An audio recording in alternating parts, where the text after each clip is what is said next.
Saudara, kedatangan rombongan Api Pekan Olahraga Nasional ke-21 di Balai Kota Banda Aceh disambut meriah oleh warga.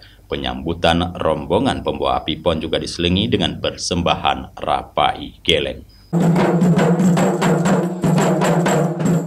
Sebelum rombongan memasuki Balai Kota Banda Aceh, rombongan disuguhi penampilan tarian rapai geleng, salah satu warisan budaya khas Aceh. Tarian ini mengkombinasikan gerakan yang serempak, diiringi alunan musik rapai atau rebana, menampilkan kekompakan dan energi para penari.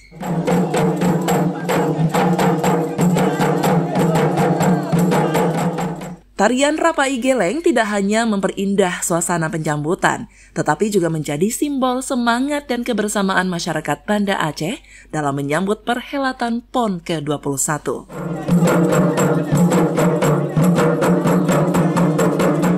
Dengan penampilan yang memikat ini, rangkaian acara PON ke-21 di Banda Aceh dimulai dengan penuh antusias dan kebanggaan, menegaskan kekayaan budaya Aceh yang selalu hadir dalam setiap momen penting.